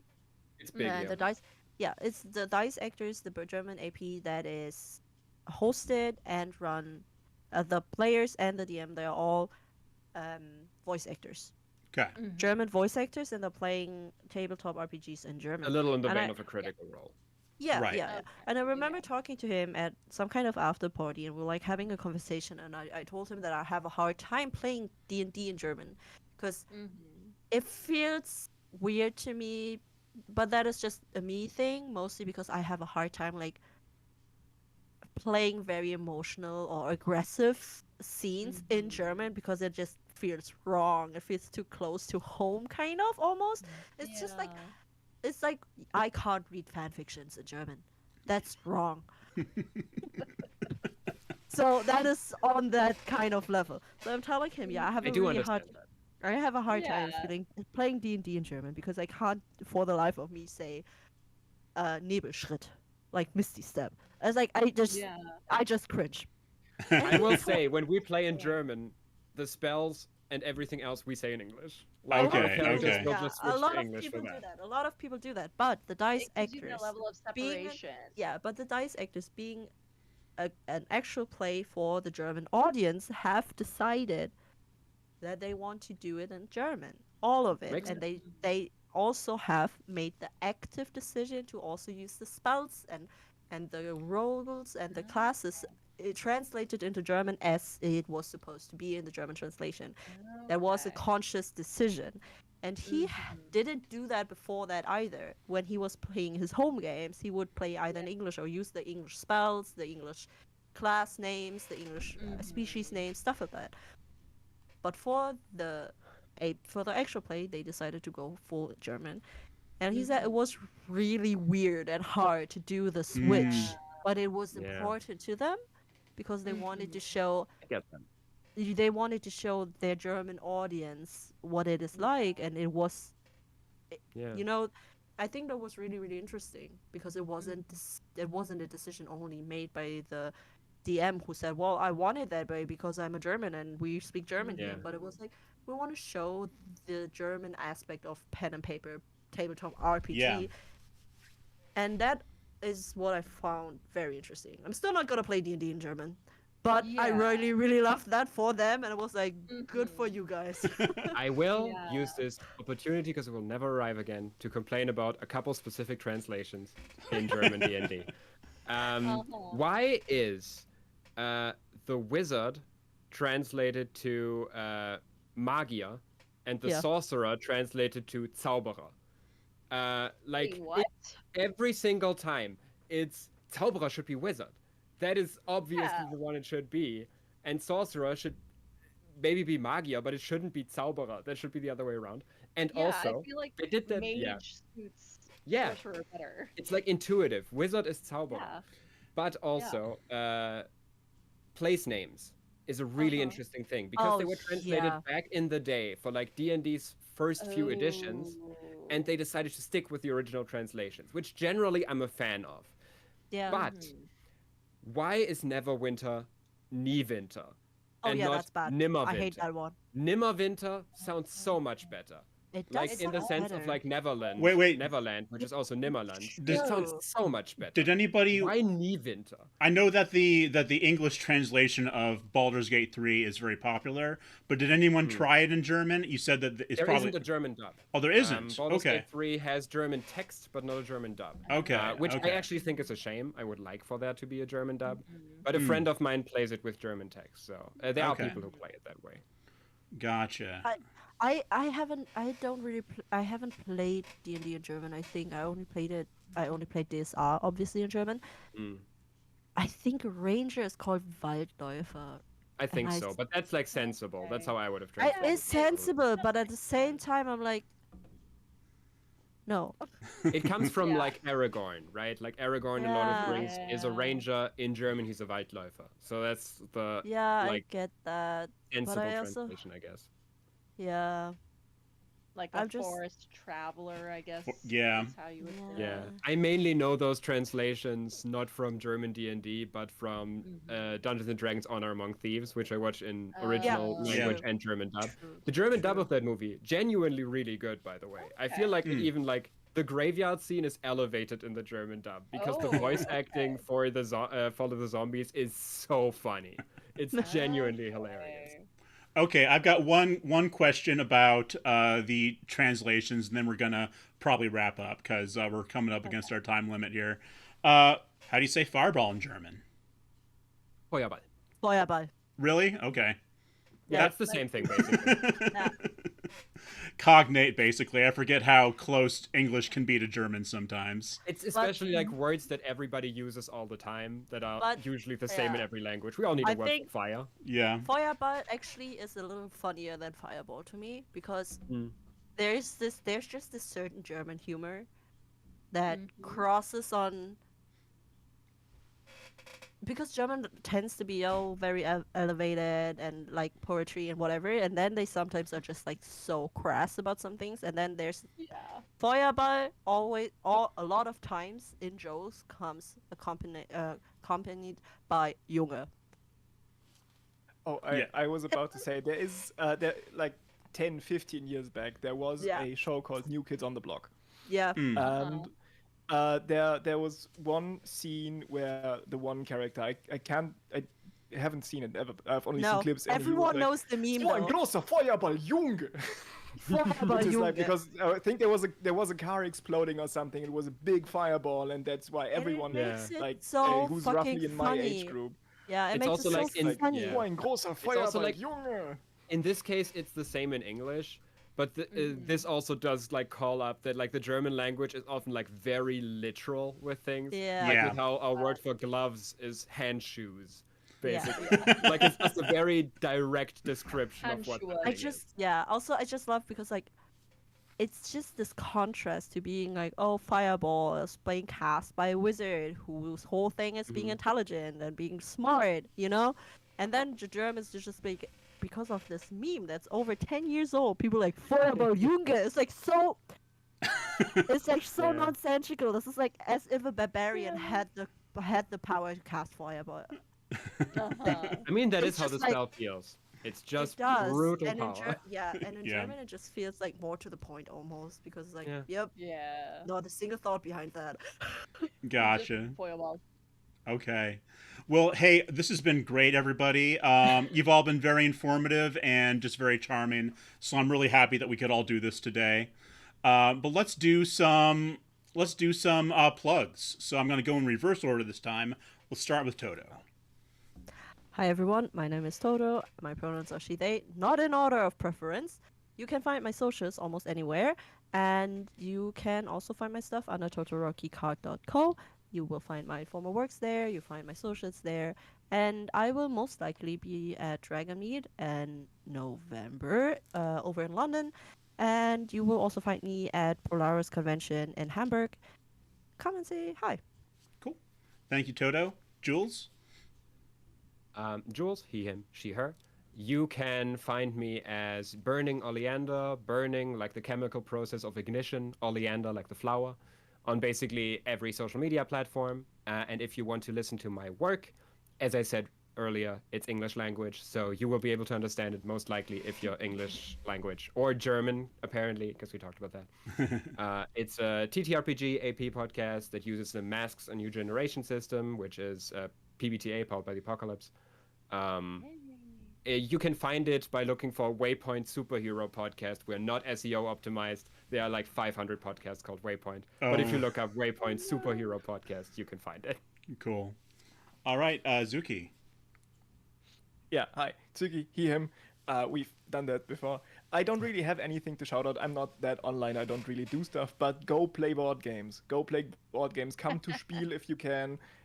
Visit us. It's europemasters.eu for the championship. Registrations have opened 2 days ago as time of the recording. If you have a team from a European country, if you have a championship in your country, talk to your organizers to send that they send you to the championship. If you don't, just message us. We will probably take you. Cool. French and Spanish people, this is your call. Get at it. Yeah. All Come right. on, you can't let the Finnish win. Anya. Yeah, I'm Anya, she, her pronouns. You can find me everywhere at Lalian Cosplay. I'm also on Itch and DriveThruRPG, Lalian Publishing, and I write a lot of games. I even have one translated into German and more are coming. But I write a lot of solo games. I write a lot of Candela Obscura because I am obsessed with psychological horror, and it's either that or animal games. There's like very little in between. But yeah, and I'm also a pro GM, so if you want to experiment with games beyond D&D, I run a lot of campaigns and one-shots in all different kinds of systems. So yeah, I've been that's with me. Anya at a table. I can recommend. Cool. As another forever DM, I might just take you up on that. All right.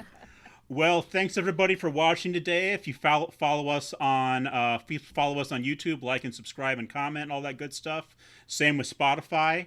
We'll catch you at the next one, and we'll see. Thank you everyone for being here. See ya. Bye. Bye.